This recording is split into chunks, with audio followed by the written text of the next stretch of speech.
Assalamualaikum warahmatullahi wabarakatuh. Halo Sobat Misteri Sunyi Mencekam. Kembali lagi kami hadir bersama Anda. Tentunya seperti biasa kami akan menyuguhkan cerita-cerita misteri. Dan untuk kesempatan kali ini kami masih akan melanjutkan sebuah kisah misteri yang berjudul Jaran Goyang Part 2 Tamat. Ahmad berjalan sempoyongan di dalam pasar tradisional yang sepi, melintasi pertokoan yang sudah tutup.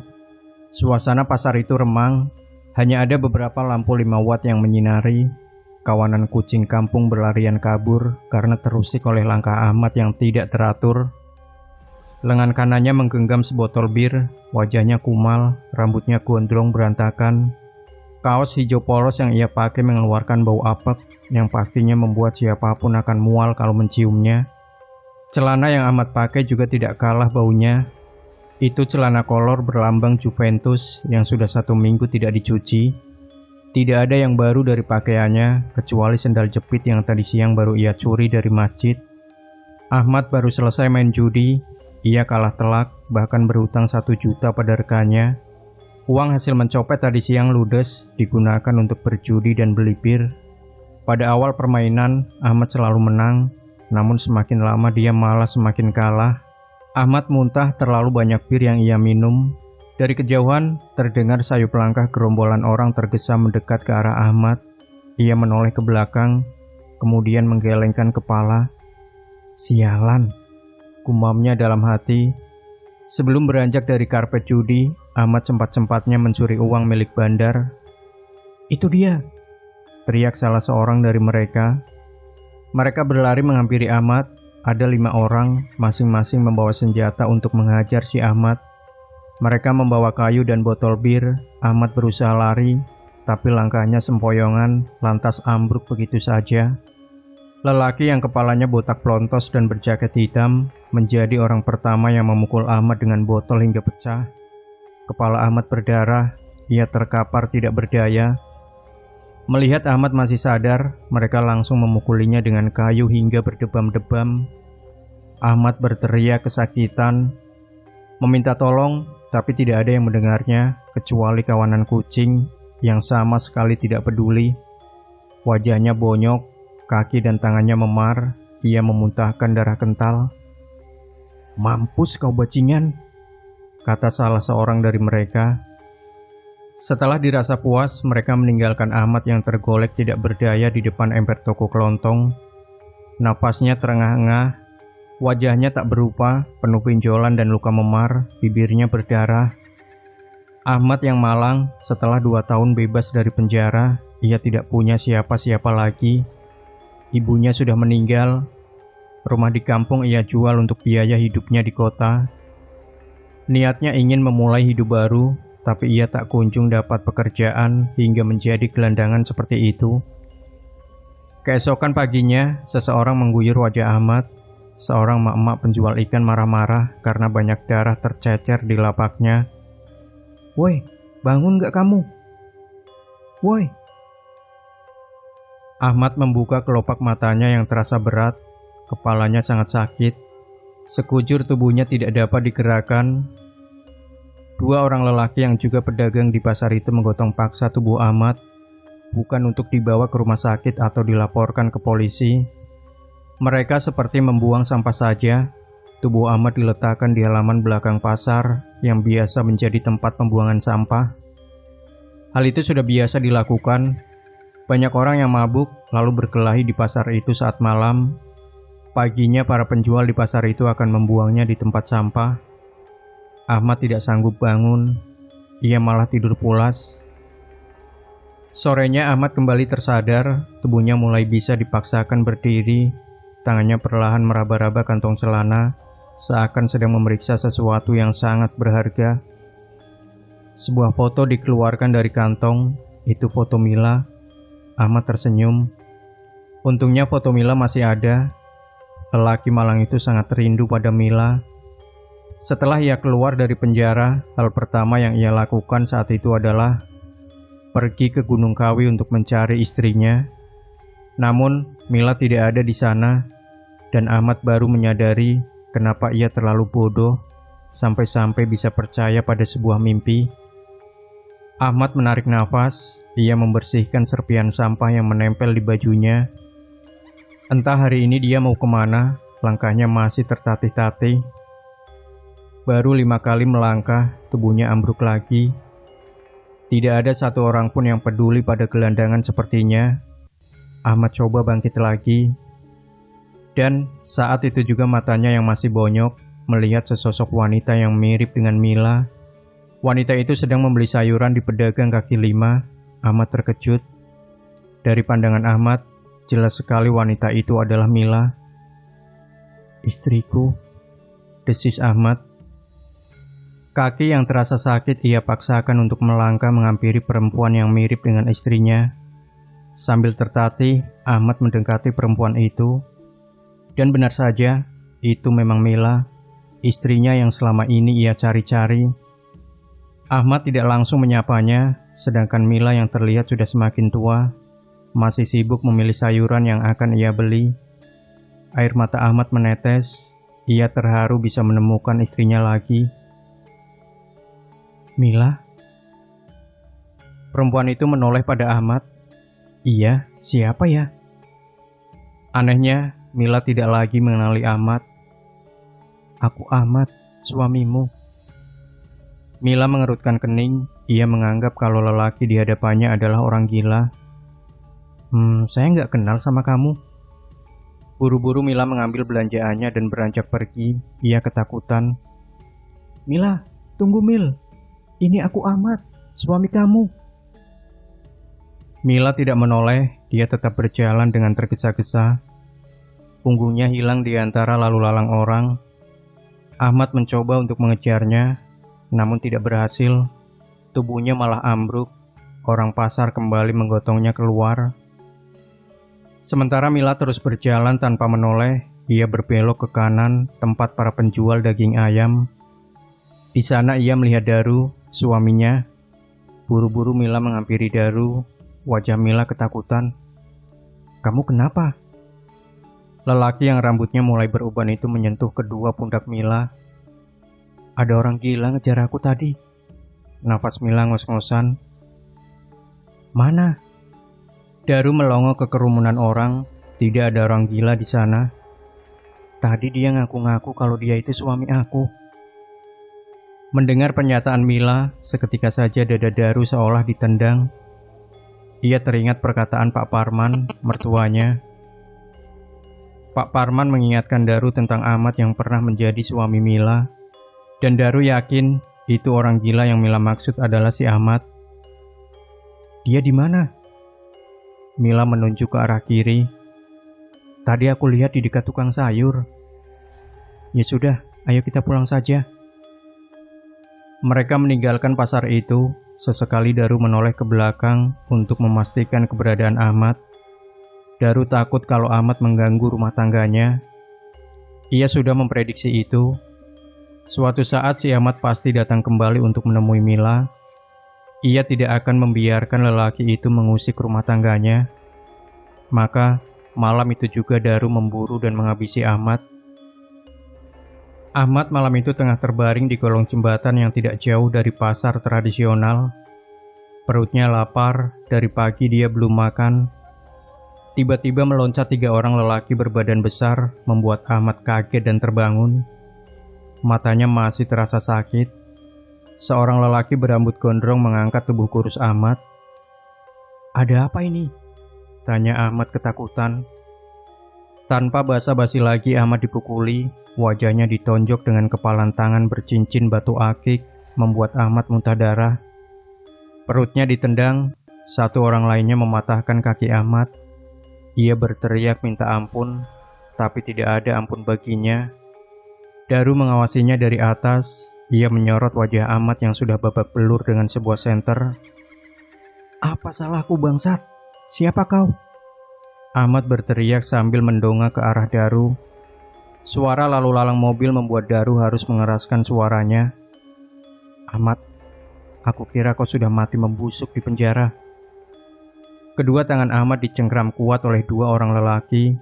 Sengaja mereka berhenti memukulinya agar bisa berbicara dengan Daru. "Siapa kau? Salahku apa bangsat?" Kau pelet Mila, itu salahmu. Sekarang dia sudah menjadi istriku dan tidak akan kubiarkan kau menghancurkan keluargaku." Ahmad terdiam, nafasnya terengah-engah. Daru mencentikan jarinya, memberi isyarat agar Ahmad dibunuh. 3 lelaki itu menarik paksa Ahmad untuk masuk ke sungai yang kotor dan bau. Wajahnya disungkurkan ke dalam air. Tubuhnya ngamuk, tapi ketiga orang itu terlalu kuat. Ahmad kehabisan nafas dan mati begitu saja. "Hanyutkan," kata Daru singkat. Setelah beres mereka pergi dari sana. Mayat Ahmad mengapung perlahan ke hilir, seperti mayat seekor kucing yang tidak berguna.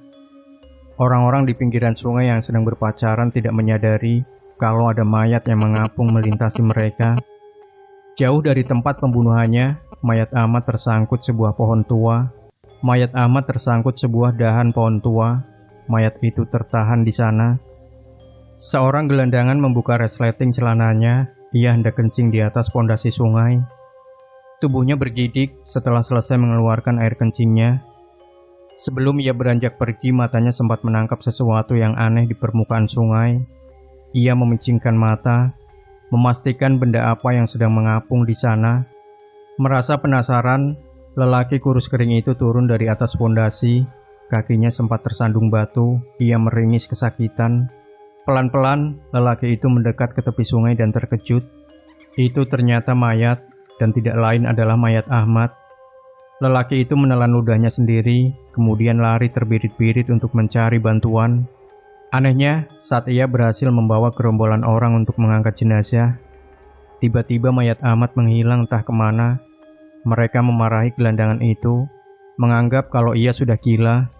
Tapi jelas-jelas barusan ada mayat di sana. Gelandangan itu bingung, kemana mayat tersebut? Apa sudah hanyut? "Kamu dari mana, sayang?" Mila berdiri di depan pintu menyambut kedatangan Daru. "Aku ada urusan tadi di luar." "Urusan apa?" "Biasa, teman lamaku ngajakin nongkrong." Mila mengangguk. "Farhan udah tidur?" tanya Daru. "Udah, tadi habis minum obat langsung tidur." Mila beranjak ke dapur. "Mau kubuatkan teh?" tanya Mila. "Boleh." Daru duduk di atas sofa sambil menghela napas. Ia merasa lega sudah membunuh Ahmad. Suara sendok beradu dengan gelas terdengar dari dapur. Di sana terlihat Mila yang sedang sibuk menyeduh teh. Seketika saja Daru teringat perjuangannya untuk mendapatkan Mila. Sungguh tidak mudah. Segelas teh disuguhkan, mereka mengobrol di atas sofa hingga larut malam. Keduanya lalu tertidur di sana. Tengah malam hujan mengguyur sangat deras. Petir berkelebatan. Mila terbangun karena mendengar suara seseorang mengetuk-ngetuk pintu kamar mandi. Ia coba membangunkan Daru, namun tidak bisa. Suaminya itu tidur sangat nyenyak. Terpaksa Mila pergi sendiri untuk memeriksanya. Pintu kamar mandi terbuka sedikit. Perlahan Mila mendorong pintu tersebut. Di sana ia melihat Farhan, anak lelakinya yang berumur 10 tahun sedang berdiri membelakangi Mila. "Nak, kamu bangun?" tanya Mila. Farhan tidak menjawab. Mila mengembuskan nafas berat. Ini sudah biasa terjadi pada anaknya. Farhan punya penyakit tidur berjalan. Mila lalu membopong anaknya kembali ke dalam kamar. Kilat berkelebat memancarkan cahaya dari balik jendela kamar. Tubuh Farhan diselimuti. Mila mengelus lalu mengecup kening Farhan. Saat hendak keluar dari kamar anaknya, terdengar suara sayup. "Mila?" Itu suara Paro, seorang lelaki memanggilnya dari luar. Segera Mila menghampiri sumber suara tersebut. Ia mengintip dari tirai jendela. Terlihat seorang lelaki sedang berdiri di bawah derasnya hujan. Wajahnya samar tidak terlihat. "Mila? Mila?" Dan saat Mila membuka pintu, dengan mengejutkan Ahmad sudah berdiri di hadapannya. Wajahnya tersenyum mengerikan. Mila menjerit ketakutan. Beberapa tahun sebelumnya, seperti biasa setiap bulan Parman menjenguk Ahmad di penjara. Ia tidak membawa makanan apapun, melainkan hanya ingin mencari tahu keberadaan Mila.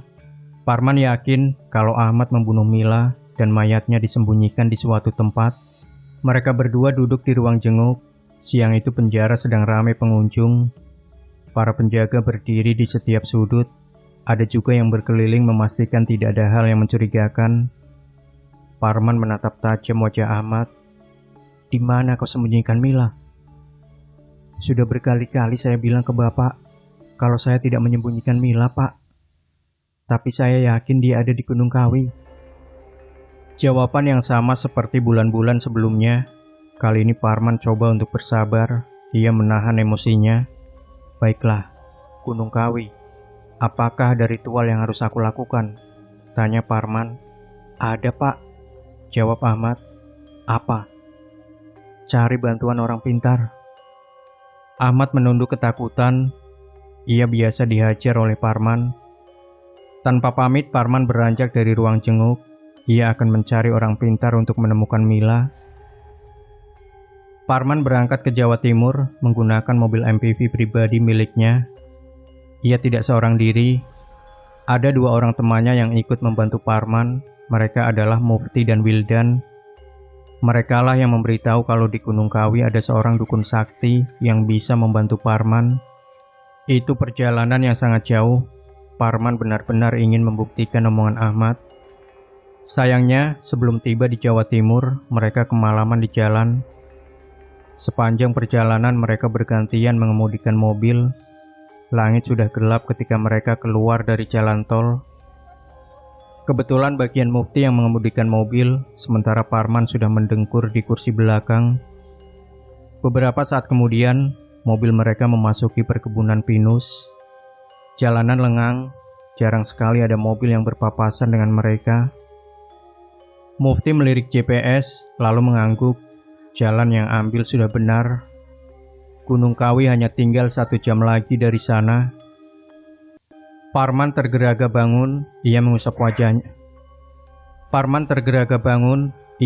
wajahnya. Perutnya keroncongan dari siang belum makan.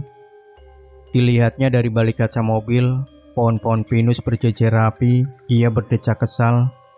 Seharusnya ia berangkat lebih pagi agar tidak kemalaman seperti ini. "Aku lapar," ujar Parman. "Sama, Mas. Mana nggak ada pedagang," timpal Mufti. "Pelan-pelan aja, Muf. Siapa tahu kita nemu angkringan di depan," kata Wildan. Secara mengejutkan, Mufti melihat sebuah warung angkringan di pinggir jalan. Tampaknya seperti warung kopi yang menyediakan mie rebus. Ada 3 orang laki-laki yang sedang mengunjungi angkringan itu. Mereka bertiga berbadan kurus, mengenakan kaos warna coklat yang lusuh dan celana panjang hitam. Sedangkan pemilik angkringan itu adalah seorang wanita muda yang umurnya kisaran 20 tahun. Tidak ada lampu listrik di sana. Hanya ada lilin yang menyinari angkringan. Mobil berhenti. Mereka turun lalu menyerbu warung angkringan. Perut mereka sudah sangat lapar. Tak sabar rasanya ingin cepat makan. Tapi ada yang aneh di sana. 3 orang lelaki yang sedang duduk di kursi panjang. Terlihat tidak sedang memakan apapun. Mereka hanya duduk terdiam dengan wajah pucat. Begitupun dengan perempuan pemilik angkringan. Ia berdiri memandangi Parman dan teman-temannya dengan tatapan datar. "Mbak, ada mie rebus?" tanya Parman yang kemudian duduk di kursi panjang. Perempuan itu tidak menjawab. "Mas, kayaknya ada yang gak beres." Mufti mulai curiga. "Iya, Mas. Mendingan kita lanjut jalan aja," ajak Wildan. Tanpa menimpali perkataan teman-temannya, Parman beranjak pergi dari angkringan itu. Sesekali ia menoleh ke belakang dan perempuan tadi masih menatapnya dengan datar. "Angkringan setan kali tuh," decak Mufti. "Hus, jangan ngomong sembarangan," timpal Parman. Ada yang aneh saat mereka kembali ke mobil. Jok mobilnya dipenuhi kembang melati. Entah siapa yang menaburkan kembang tersebut. Parman dan kedua temannya mulai panik. Mereka lantas membuang melati tersebut dan langsung tancap gas. "Mas, kamu pernah dengar nggak? Kalau kita nyari orang hilang karena hal gaib, kita harus masuk ke alam gaib juga." Tiba-tiba Wildan membuka obrolan. "Masa sih, Wil?" "Iya, Mas, saya dengar cerita dari orang-orang." Mas, lihat, apa itu?" Mufti yang mengemudikan mobil berteriak panik sambil menunjuk-nunjuk sesuatu di depan. Di depan mobil ada 3 bola api yang tiba-tiba menyambar ke arah kaca mereka. Mereka berteriak, Mufti langsung tancap gas.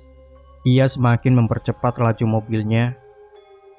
Selang beberapa menit, akhirnya mereka tiba di Gunung Kawi.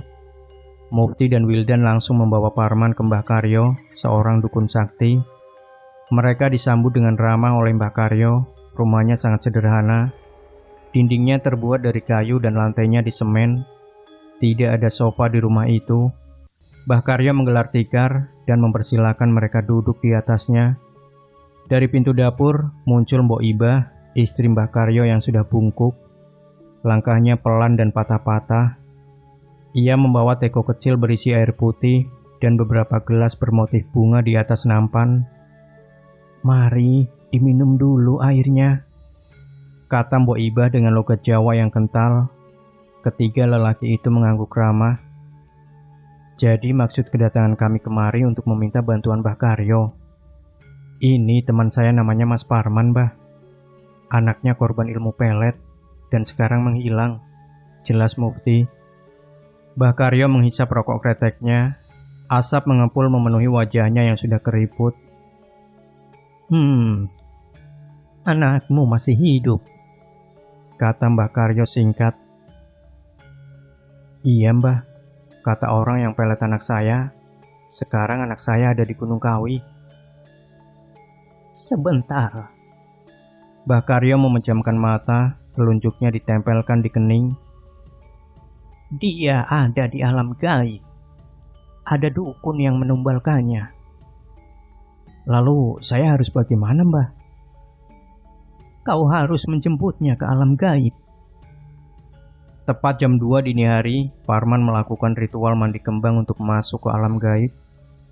Ia bertelanjang badan dan hanya mengenakan celana panjang berwarna hitam saja. Kedua temannya menyaksikan ritual itu. Mbah Karyo membaca tembang berbahasa Jawa yang tidak mereka pahami. Sesekali ia mengambil rokoknya, lalu menghisapnya. Asap rokok ditiupkan ke kepala Parman. "Ingat, Parman, saat kau masuk ke alam gaib dan melihat anakmu di sana, lekas tarik lengannya dan jangan menoleh ke belakang." "Baik, Mbah." Dalam sekejap mata Parman menghilang. Kedua temannya terkejut melihat kejadian itu. "Apa Mas Parman akan baik-baik saja, Mbah?" "Tenang saja. Ia pasti kembali.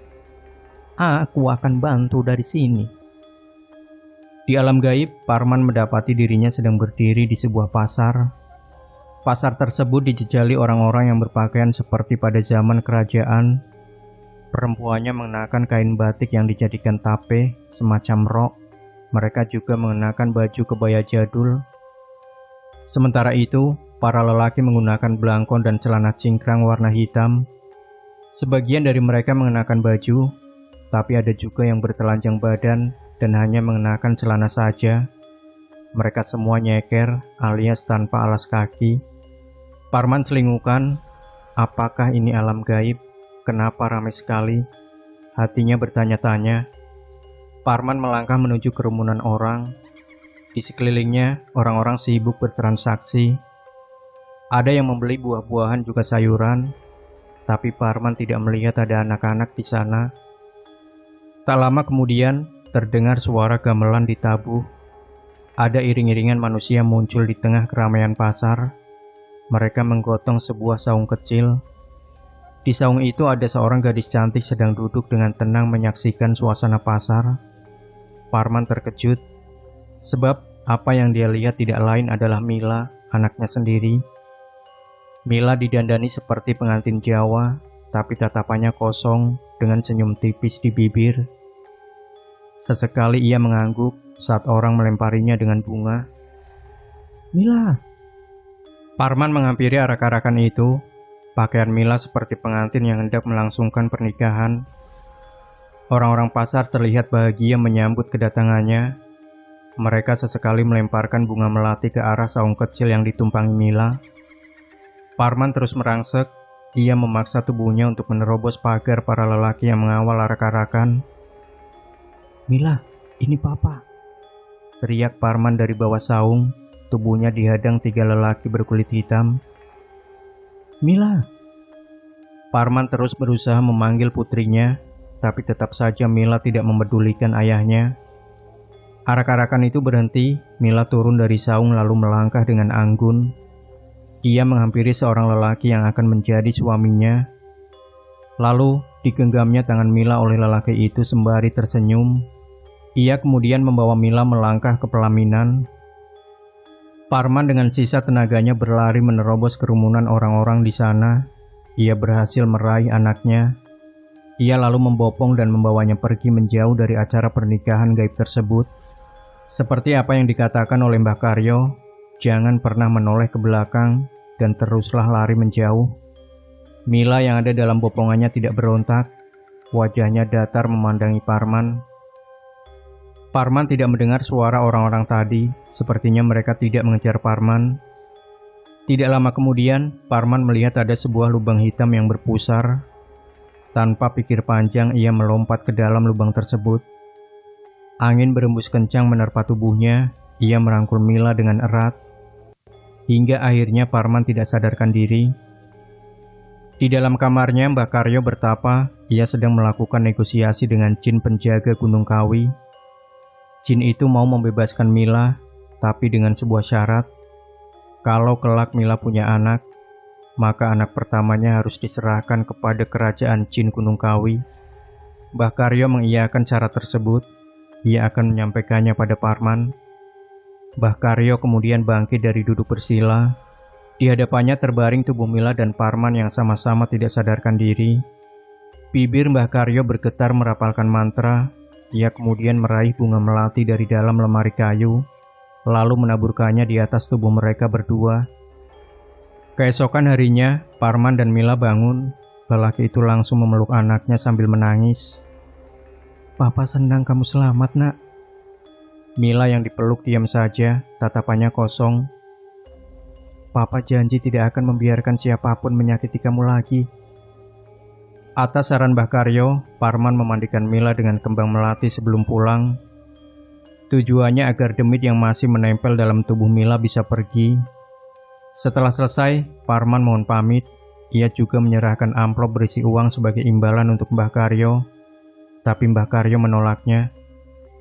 "Kau simpan saja uangnya," kata Mbah Karyo. "Aku ikhlas, Mbah. Tolong terima sebagai ucapan terima kasihku." "Tak usah.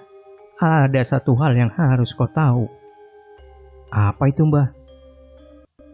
"Mila tidak kembali dengan cuma-cuma. Ada imbalan gaib yang mereka minta."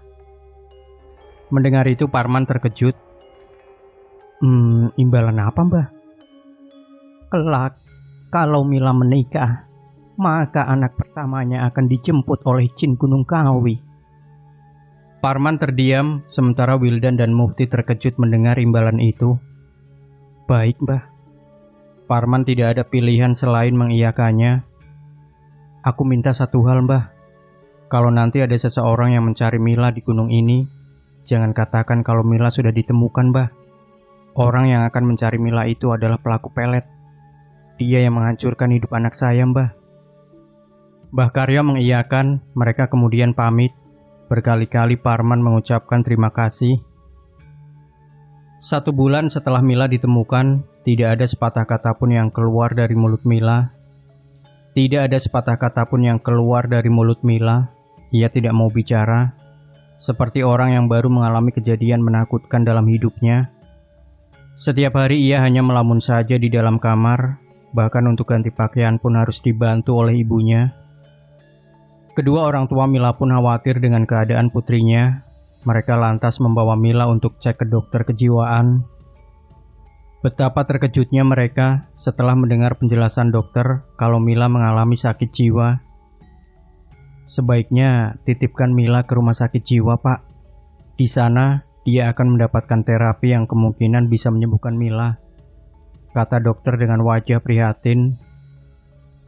Mila duduk memeluk dengkul di sebuah kamar, tatapannya kosong, wajahnya datar. Ia mengenakan baju tidur warna merah jambu bermotif Hello Kitty.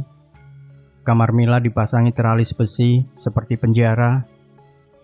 Orang gila berlalu lalang di depan kamar Mila. Ada yang tertawa tanpa sebab, ada yang menangis terus-terusan, ada yang hanya melamun saja tanpa sebab. Begitulah pemandangan yang dapat dilihat dari dalam teralis besi kamar Mila. Sudah 1 minggu Mila dirawat, belum ada tanda-tanda yang menunjukkan kalau ia akan sembuh. Mbak Parti, seorang perawat, membuka teralis. Ia membawa semangkok bubur ayam. Seperti biasa setiap pagi Mbak Parti menyuapi Mila. Ia duduk di samping Mila lalu tersenyum. "Pagi Mila. Lihat, Mbak bawa apa? Kita sarapan dulu yuk," kata Mbak Parti. Mila tidak menjawab, tapi ia membuka mulutnya saat Mbak Parti menyuapi bubur. Sesaat kemudian, terlihat Parman datang bersama istrinya dan seorang lelaki yang tidak lain adalah Daru. Parman sudah berkonsultasi kembali kepada Mbah Karyo tentang keadaan Mila. Dukun sakti itu mengatakan kalau Mila ingin sembuh, ia harus dinikahkan. "Mbak, kami akan membawa Mila pulang saja," kata Parman. Ia duduk di sebuah kamar. Ia duduk di sebelah kanan Mila. "Kami tidak tega Mila jauh dari kami, Mbak," kata ibunya Mila. Mereka sudah mengurus administrasi kepulangan Mila. Kedua orang tua Mila sudah bulat akan menikahkan anaknya dengan seorang lelaki bernama Daru. Daru ini adalah lelaki bayaran Parman. Ia dibayar agar mau menikah dengan Mila. Parman yakin kalau arahan Mbah Karyo tidak akan pernah salah. Kakek itu sekarang sudah menjadi guru spiritual Parman. Ia akan manut apapun yang dikatakan Mbah Karyo agar Mila kembali sembuh. Pernikahan digelar secara tertutup di rumah Parman. Mila tidak didandani layaknya pengantin. Ia masih menggunakan baju tidur. Tatap wajahnya tetap kosong dan datar. Setelah Mila sembuh, rencananya Daru akan menceraikan Mila. Selama pernikahan itu, tidak sekalipun Daru menyetubuhi Mila. Tidak ada niatan sedikit pun dalam dirinya untuk melakukan itu. Dia hanya ingin melakukan tugasnya dengan baik. Setelah itu pergi dari rumah Parman. Apa yang dikatakan Mbah Karyo benar-benar terbukti. Seminggu setelah pernikahan itu, Mila mulai berbicara. Orang pertama yang mendengarnya adalah Daru, suaminya sendiri. Setiap hari Daru merawat Mila dengan baik. Dia yang menyuapi makanan, memandikan, dan bahkan mendandani Mila. "Terima kasih," ucap Mila saat Daru selesai menyuapinya bubur. Tatapan Mila kini tidak kosong lagi. Ia menatap Daru dengan mata sayunya. Sontak saja Daru senang karena Mila sudah mulai bisa berbicara. Semakin hari keadaan Mila semakin membaik. Perempuan itu sudah tidak ingat lagi pada Ahmad. Ia sekarang malah jatuh cinta pada Daru, lelaki bayaran ayahnya. Begitupun Daru, mungkin karena setiap hari merawat Mila, cinta mulai tumbuh di hatinya. Ia meminta pada Parman agar pernikahan ini dilanjutkan. Ia berjanji akan merawat dan menjaga Mila dengan sepenuh hati. Awalnya Parman ragu, tapi ia khawatir kalau Mila dibiarkan sendiri, dia akan kena sakit jiwa lagi. Mila jatuh pingsan saat mendapati seorang lelaki berdiri di hadapannya dengan wajah mengerikan. Lelaki itu tidak lain adalah roh Ahmad yang gentayangan. Ia belum selesai. Telah banyak penderitaan yang ia alami selama ini, dan ia sekarang akan menuntut balas dan merebut istrinya kembali. Daru bangun. Ia panik saat melihat Mila tergolek tak sadarkan diri di lantai. Hujan masih sangat deras. Percikan airnya menerpa wajah Daru. Pintu rumahnya terbuka. Tidak ada siapa-siapa di sana. Ia kemudian membopong istrinya masuk ke dalam kamar. Setelah itu ia keluar kamar dan menutup pintu rumah. Ia menengok sekeliling halaman sebelum menutup pintu. Tetap tidak ada siapa-siapa di sana. Daru tidak melihat kalau roh Ahmad sudah ada di dalam rumahnya. Padahal Ahmad berdiri di pojokan memandangi Daru dengan penuh amarah. Tujuan Ahmad hanya satu, membunuh Mila. Istrinya itu harus ikut ke alam gaib bersamanya. Maka malam itu juga ia masuk ke dalam tubuh Mila yang sedang tidak sadarkan diri di atas tempat tidurnya. "Sayang, kamu udah sadar?" tanya Daru. Terlihat Mila duduk di atas tempat tidurnya. Ia tertunduk. "Sayang, Mila tidak menjawab. Ia turun dari tempat tidur, lalu melangkah ke dinding kamarnya. Bertubi-tubi Mila membenturkan kepalanya ke dinding dengan sangat keras. Kepalanya terluka dan mengeluarkan darah. Darah itu juga sebagian menempel di dinding. "Mila, apa-apaan kamu?" Daru mencoba menahan tubuh istrinya, tapi Mila malah mengamuk. Kedua bola matanya merah. Daru membanting tubuh istrinya ke atas tempat tidur. Ia lalu menahannya sekuat tenaga. Perlahan Mila lemas, matanya sayup kemudian terkatup. "Kita sudah kehilangan anak pertama kita. Aku tidak mau kehilangan kamu, sayang," kata Daru. "Ada apa, Pak?" Farhan muncul di mulut pintu sambil mengucek matanya yang masih menahan kantuk. Farhan terkejut melihat darah di dinding. Parman duduk di ruang tamu, sementara Daru, ia menjelaskan apa yang terjadi dengan Mila semalam. Ia yakin kalau roh Ahmad datang lagi untuk balas dendam. "Aku membunuh Ahmad, Pak." "Sudah gila kau, Daru. Kau kemanakan mayatnya?" tanya Parman. Ia terkejut mendengar penjelasan Daru. "Aku hanyutkan ke sungai." Parman bergeming. Ia terlihat sedang berpikir. "Roh Ahmad pasti akan mengejar-ngejar Mila," ujar Parman. "Mbah Karyo, dia pasti bisa mengatasi roh Ahmad." "Mbah Karyo sudah lama meninggal," jawab Parman singkat. Lanjutnya, "Mau tidak mau, kita harus cari dukun lagi." Saat mereka sedang mengobrol, tiba-tiba terdengar suara kursi kayu yang bergesekan dengan lantai dari dalam kamar Mila. Buru-buru Daru menengoknya. Di sana terlihat Mila sedang membuat simpul dari sebuah shell untuk gantung diri. Parman langsung loncat menerjang tubuh Mila. Ia segera menahan tubuh Mila agar tidak melakukan perbuatan nekat. "Bangsat kau Ahmad, keluar dari tubuh anakku." Mila mengamuk. Ia bahkan menggigit lengannya sendiri hingga berdarah. Ia juga mencakar wajahnya sendiri. Gurat-gurat merah bekas cakaran muncul dan mengeluarkan sedikit darah. "Daru, ambilkan tali," pinta Parman. Bergegas Daru mengambil tali dari dapur. Kedua kaki dan tangan Mila diikat. Sementara itu, Mila tidak henti berteriak dan mengamuk. "Keluar kau Ahmad, bangsat, hadapi aku." Daru naik pitam. Tak lama kemudian, Parman dan Daru terpental seperti ada angin kencang menerjang tubuh mereka. Tali yang mengikat Mila pun putus. Mila perlahan bangkit lalu melangkah mendekati mereka berdua. Daru dan Parman mulai ketakutan. Mila yang sedang dirasuki Ahmad semakin mendekat ke arah mereka berdua. Sebuah pisau dari dapur tiba-tiba melayang. Pisau tersebut meluncur ke wajah Daru dan menusuk tepat di bagian mata kanannya. Darah mulai keluar dan sekejap mengalir deras ke lantai. Parman berteriak. Ia merasa ngeri melihat kejadian itu. Pisau yang menancap di wajah Daru perlahan bergerak. Pisau itu tercabut dengan sendirinya, lalu melayang seperti hendak menghantam Parman. Namun, sesaat sebelum pisau itu melesat, Mbok Kartikah muncul. Ia adalah pembantu rumah Parman yang baru saja kembali dari kampung. Mbok Kartikah terkejut dengan apa yang dilihatnya. Bibirnya kemudian bergetar merapalkan mantra. Pisau yang hampir saja membunuh Parman seketika jatuh. Mila menoleh ke perempuan tua itu. Ia kemudian berlari menghampirinya. Leher Mbok Kartikah dicekik sekuat tenaga, namun Mbok Kartikah tetap tenang. Matanya mulai terpejam. Bibirnya tak henti membaca mantra dalam bahasa Jawa. "Iki panelukan ing brojo, hikekilat kartakama, dewa kamanusan, kang mangguh ing bongkot ilat kita, kanyatahan madi kuning, nabi rukun putih kang munggah ing engah ilat kita, sang kintel putih kang mungguh ing puncak ilat kita, kanyatahan kamajianing Allah, iya iku kang wisesa ing brojo kabeh." Seketika Mila merasa tubuhnya panas seperti dibakar. Ia jatuh ke lantai seperti cacing kepanasan sambil berteriak minta ampun.